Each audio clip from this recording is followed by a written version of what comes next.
जय श्री राम, जय बागेश्वर धाम। बच्चों, कल हमने पढ़ा था कि राम जी चले गए और निषाद राज जी उनके साथ जाने की जिद करने लगे कि हम आपके साथ चलेंगे। और अब हम अगले 15 पेज पढ़ेंगे। तेरा ही दिया सब खाया पिया है, तेरा शुक्रिया है, तेरा शुक्रिया है, मुझे तूने मालिक बहुत कुछ दिया है, तेरा शुक्रिया है। जय श्री राम। मुनि के वचन सुनकर उनकी भाव भक्ति के कारण आनंद से तृप्त हुए भगवान श्री रामचंद्र जी सकचा गए। तब श्री रामचंद्र जी ने भरद्वाज मुनि का सुंदर सुयस करोड़ों प्रकार से कहकर सबको सुनाया। हे मुनीश्वर, जिसको आप आदर दें वही बड़ा है और वही सब गुण समूहों का घर है। इस प्रकार श्री राम जी और मुनि भरद्वाज जी दोनों परस्पर विनम्र हो रहे हैं और अनिर्वचनीय सुख का अनुभव कर रहे हैं।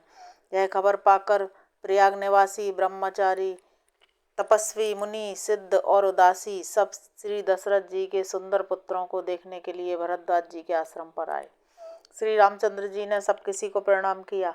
नेत्रों का लाभ पाकर सब आनंदित हो गए और परम सुख पाकर आशीर्वाद देने लगे। श्री राम जी के सौंदर्य की सराहना करते हुए वे लौटे। श्री राम जी ने रात को वहीं विश्राम किया और प्रातःकाल प्रयागराज का स्नान करके और प्रसन्नता के साथ मुनि को सिर नवाकर श्री सीता जी, लक्ष्मण जी और सेवक गुह के साथ वे चले। बड़े प्रेम से श्री राम जी ने मुनि से कहा, ये नाथ बताइए हम किस मार्ग से जाएं। मुनि मन में हंसकर श्री राम जी से कहते हैं कि आपके लिए सभी मार्ग सुगम है। फिर उनके साथ के लिए मुनि ने शिष्यों को बुलाया। सुनते ही चित्त में हर्षित हो कोई 50 शिष्य आ गए। सभी का श्री राम जी पर अपार प्रेम है। सभी कहते हैं कि मार्ग हमारा देखा हुआ है। जब वे किसी गांव के पास होकर निकलते हैं तब स्त्री पुरुष दौड़कर उनके रूप को देखने लगते हैं। जन्म का फल पाकर वे सनाथ हो जाते हैं और मन को नाथ के साथ बेचकर दुखी होकर लौट आते हैं। तदंतर श्री राम जी ने विनती करके चारों ब्रह्मचारियों को विदा किया। वे मनचाही वस्तु पाकर लौटे। यमुना जी के पार उतरकर सबने यमुना जी के जल में स्नान किया, जो श्री रामचंद्र जी के शरीर के समान ही श्याम रंग का था। यमुना जी के किनारे पर रहने वाले स्त्री पुरुष सब अपना अपना काम भूलकर दौड़े और लक्ष्मण जी, श्री राम जी और सीता जी का सौंदर्य देखकर अपने भाग्य की बड़ाई करने लगे। उनके मन में बहुत सी लालसाएं भरी हैं, पर वे नाम गांव पूछते सक जाते हैं। उन लोगों में जो वयोवृद्ध और चतुर थे, उन्होंने युक्ति से श्री रामचंद्र जी को पहचान लिया। उन्होंने सब कथा सब लोगों को सुनाई कि पिता की आज्ञा पाकर ये वन को चले हैं।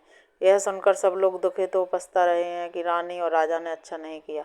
उसी अवसर पर वहाँ एक तपस्वी आया जो तेज का पुंज, छोटी अवस्था का और सुंदर था। उसकी गति कभी नहीं जानते। वह बैरागी के वेश में था और मन, वचन तथा कर्म से श्री रामचंद्र जी का प्रेमी था। अपने इष्ट देव को पहचान कर उसके नेत्रों में जल भर आया और शरीर पुलकित हो गया। वह दंड की भांति पृथ्वी पर गिर पड़ा। उसकी दशा का वर्णन नहीं किया जा सकता। श्री राम जी ने प्रेम पूर्वक पुलकित होकर उसको हृदय से लगा लिया, मानो कोई महादरिद्री मनुष्य पारस पा गया हो। सब कोई कहने लगे कि मानो प्रेम और परमार्थ दोनों शरीर धारण करके मिल रहे हैं। फिर वह लक्ष्मण जी के चरणों लगा। उन्होंने प्रेम से उमंग कर उसको उठा लिया। फिर उसने सीता जी की चरण धूली अपने सिर पर धारण किया। माता सीता जी ने भी उसको अपना छोटा बच्चा जानकर आशीर्वाद दिया। फिर निषाद राज ने उसको दंडवत की। श्री रामचंद्र जी का प्रेमी जानकर वह उससे आनंदित होकर मिला। वह तपस्वी अपने नेत्र रूपी दोनों से श्री राम जी की सौंदर्य सुधा का पान करने लगा और ऐसा आनंदित हुआ जैसे कोई भूखा आदमी सुंदर भोजन पाकर आनंदित होता है। इधर गांव की स्त्रियां, हे सखी, कहो तो वे माता पिता कैसे हैं जिन्होंने ऐसे बालकों को वन में भेज दिया है। श्री राम जी, लक्ष्मण जी और सीता जी के रूप को देखकर सब स्त्री पुरुष स्नेह से व्याकुल हो जाते हैं। तब श्री रामचंद्र जी ने सखा गुह को अनेकों तरह से समझाया। श्री रामचंद्र जी की आज्ञा को सिर पर चढ़ाकर उसने अपने घर को गमन किया।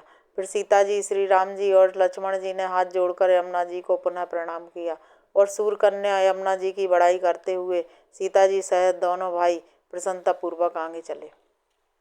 रास्ते में जाते हुए उन्हें अनेकों यात्री मिलते हैं। वे दोनों भाइयों को देखकर उनसे प्रेम पूर्वक कहते हैं कि तुम्हारे सब अंगों में राज्य चिन्ह देखकर हमारे हृदय में बड़ा सोच होता है। तुम लोग रास्ते में पैदल ही चल रहे हो, इससे हमारी समझ में आता है कि ज्योतिष शास्त्र झूठा ही है। भारी जंगल और बड़े बड़े पहाड़ों का दुर्गम रास्ता है, जिस पर तुम्हारे साथ सुकुमारी स्त्री है। हाथी और सिंगों से भरा यह भयानक वन देखा तक नहीं जाता। यदि आज्ञा हो तो हम साथ चलें। आप जहाँ तक जाएंगे वहाँ तक पहुँचाकर फिर आपको प्रणाम करके हम लौट आएंगे। इस प्रकार वे यात्री प्रेमवश पुलकित शरीर हो और नेत्रों में जल भरकर पूछते हैं, किंतु कृपा के समुद्र श्री रामचंद्र जी कोमल विनय युक्त वचन कहकर उन्हें लौटा देते हैं। जो गांव और पूर्वी रास्ते में बसे हैं नागों और देवताओं के नगर, उनको देखकर प्रशंसा पूर्वक ईर्ष्या करते और ललचाते हुए कहते हैं कि किस पुण्यवान ने किस शुभ घड़ी में इनको बसाया था, जो आज ये इतने धन्य और पुण्यमय तथा परम सुंदर हो रहे हैं। जहाँ जहाँ श्री रामचंद्र जी के चरण चले जाते हैं, उनके समान इंद्र की पूरी अमरावती भी नहीं है। रास्ते के समीप बसने वाले भी बड़े पुण्यात्मा हैं। स्वर्ग में रहने वाले देवता भी उनकी सराहना करते हैं। जो नेत्र भरकर सीता जी और लक्ष्मण जी सहित घनश्याम श्री राम जी के दर्शन करते हैं, जिन तालाबों और नदियों में श्री राम जी स्नान कर लेते हैं, देव सरोवर और देव नदियाँ भी उनकी बड़ाई करती हैं। जिस वृक्ष के नीचे प्रभु जा बैठते हैं, कल्प वृक्ष भी उसकी बड़ाई करते हैं। श्री रामचंद्र जी के चरण कमलों की रज का स्पर्श करके पृथ्वी अपना बड़ा सौभाग्य मानती है। रास्ते में बादल छाया करते हैं और देवता फूल बरसाते हैं और सिहाते हैं। पर्वत वन और पशु पक्षियों को देखते हुए श्री राम जी रास्ते में चले जा रहे हैं। सीता जी और लक्ष्मण जी सहित श्री रघुनाथ जी जब किसी गांव के पास जा निकलते हैं, तब उनका आना सुनते ही बालक बूढ़े स्त्री पुरुष सब अपने घर में और कामकाज को भूलकर तुरंत उन्हें देखने के लिए चल देते हैं। श्री राम लक्ष्मण और सीता जी का रूप देखकर नेत्रों का फल पाकर वे सुखी होते हैं। दोनों भाइयों को देखकर सब प्रेमानंद में मग्न हो गए। उनके नेत्रों में जल भर आया और शरीर पुलकित हो गए। उनकी दशा वर्णन नहीं की जाती, मानो दरिद्रों ने चिंतामणि की ढेरी पाली हो। वे एक एक को पुकार कर सीख देते हैं कि इसी क्षण नेत्रों का लाभ ले लो। कोई श्री रामचंद्र जी को देखकर ऐसे अनुराग में भर गए हैं कि वे उन्हें देखते हुए उनके साथ लगे चले जा रहे हैं। कोई नेत्र मार्ग से उनकी छवि को हृदय में लाकर शरीर मन और श्रेष्ठ वाणी से शिथिल हो जाते हैं। कोई बड़ की सुंदर छाया देखकर वहाँ नरम घास और पत्ते बिछाकर कहते हैं कि क्षण भर यहाँ बैठकर थकावट मिटा लीजिए, फिर चाहे अभी चले जाइएगा चाहे सवेरे।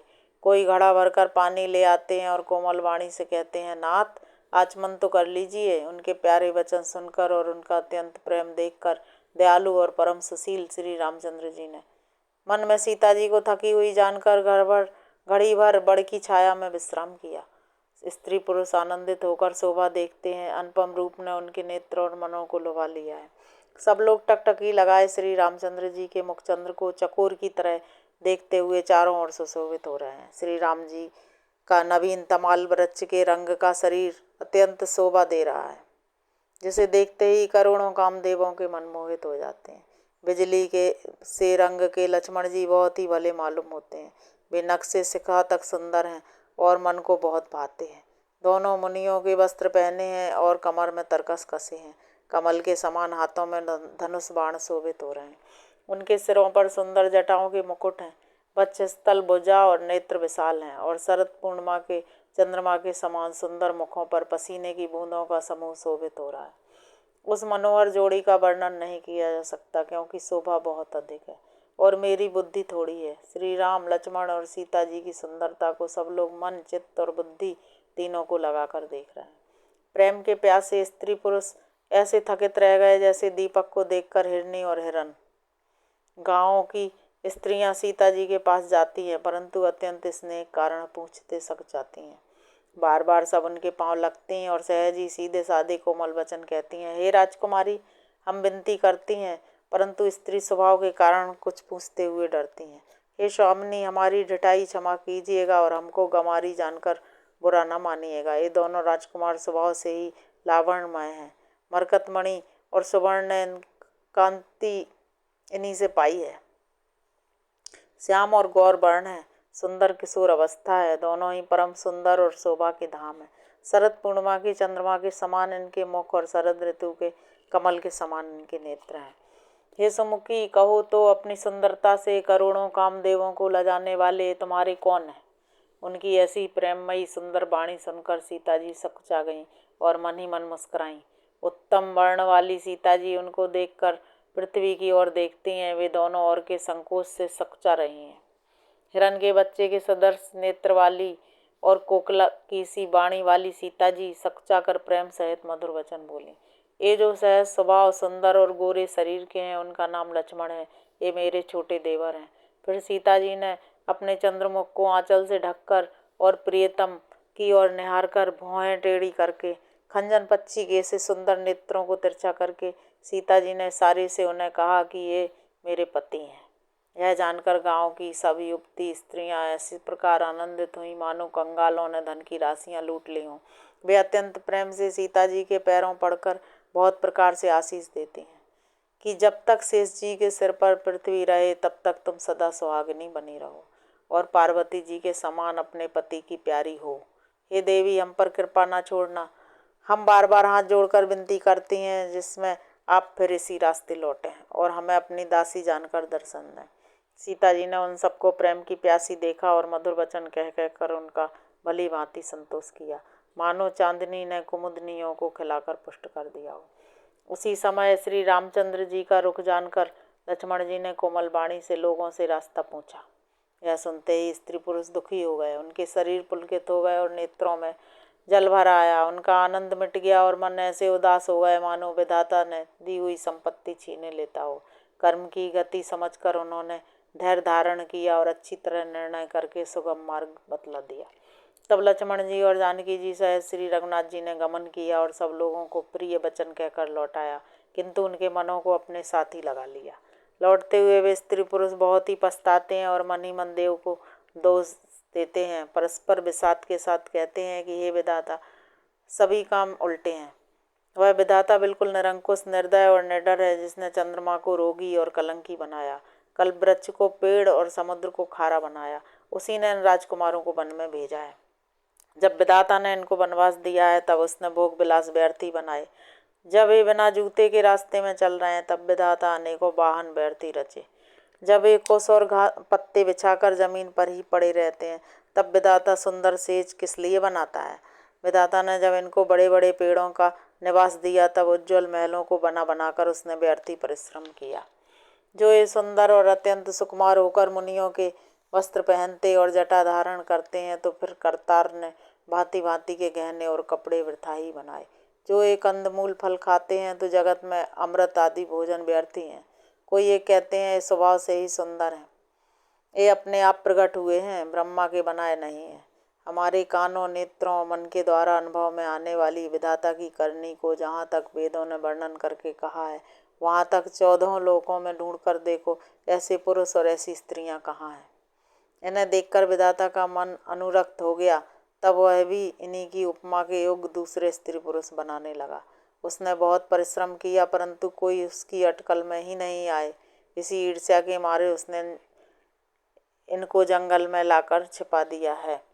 कोई ये कहते हैं हम बहुत नहीं जानते, हाँ अपने को परम धन अवश्य मानते हैं और हमारी समझ में वे भी बड़े पुण्यवान हैं जिन्होंने इनको देखा है, जो देख रहे हैं और जो देखेंगे।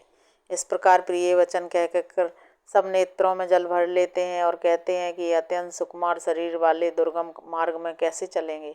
स्त्रियां स्नेहवश विकल हो जाती हैं, मानो संध्या के समय चकवी सो रही हो। इनके चरण कमलों को कोमल तथा मार्ग को कठोर जानकर वे व्यथित हृदय से उत्तम वाणी कहती है।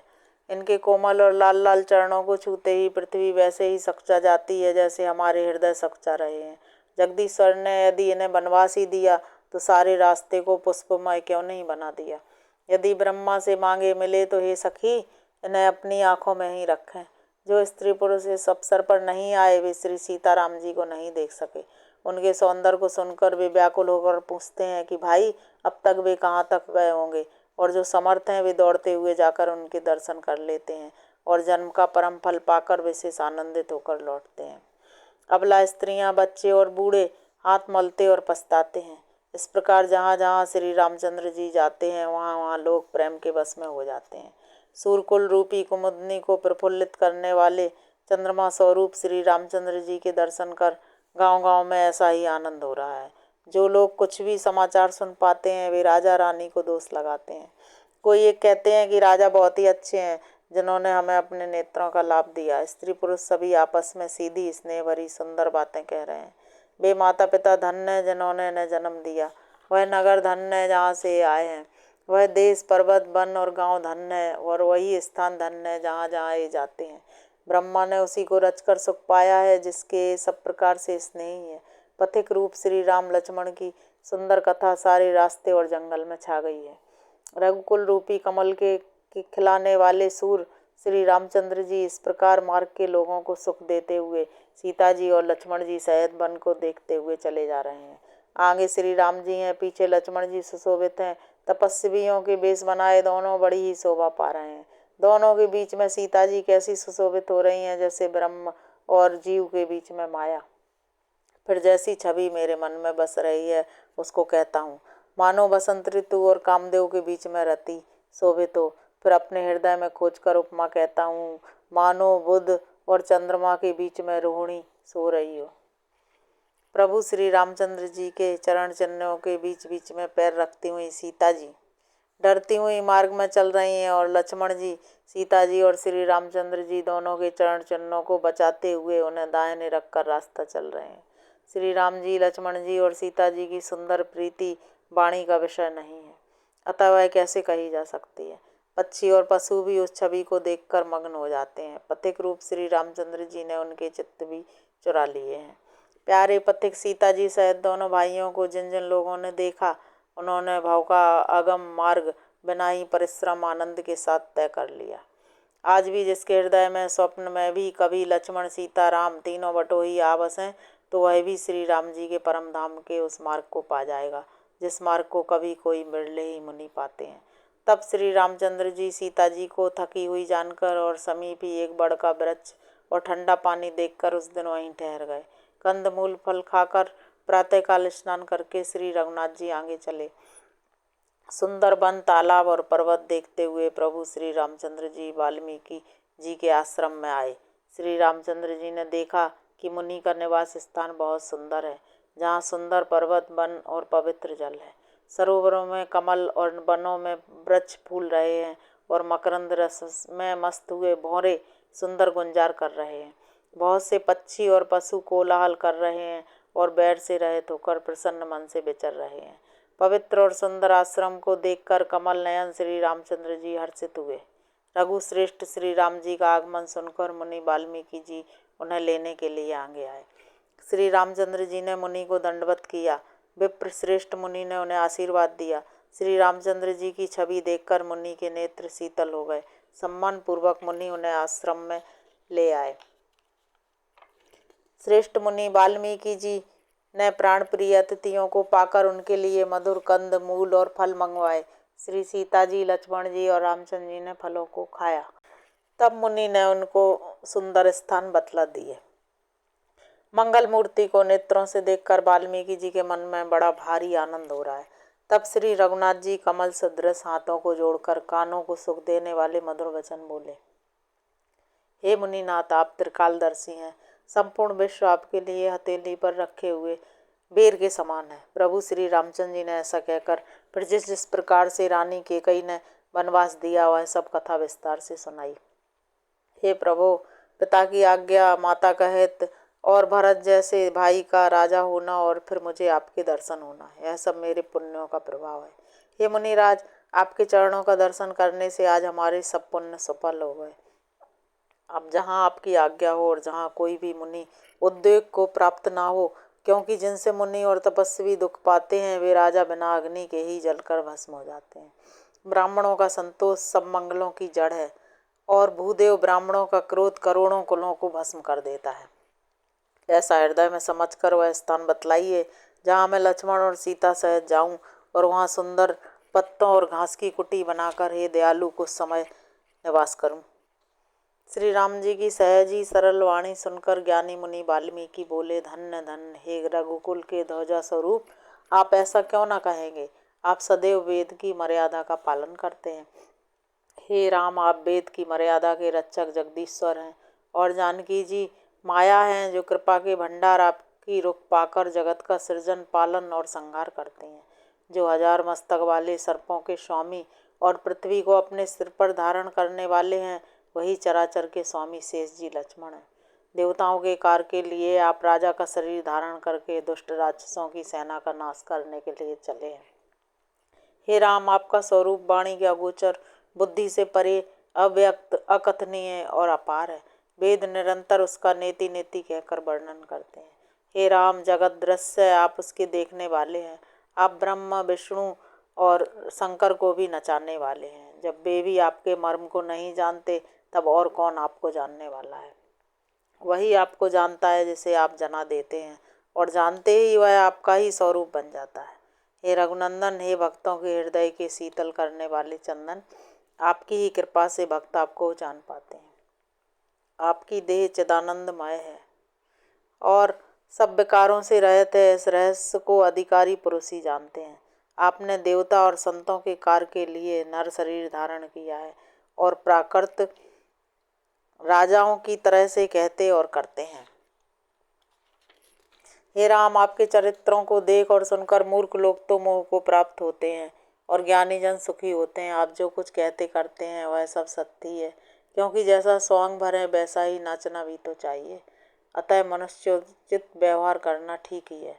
आपने मुझसे पूछा कि मैं कहाँ रहूं, परंतु मैं पूछते सक जाता हूँ कि जहाँ आप ना हो वह स्थान बता दीजिए, तब मैं आपके रहने के लिए स्थान दिखाऊं।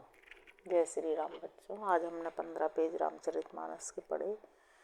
आज हमने रामचरितमानस में देखा कि एक तपस्वी कोई बहुत ज़्यादा तेज पुंज प्रकाशमय श्री राम, लक्ष्मण और सीता जी से मिलने आया और रामचंद्र जी को पहचान के उसने कहा कि आप ही मेरे प्रभु हैं।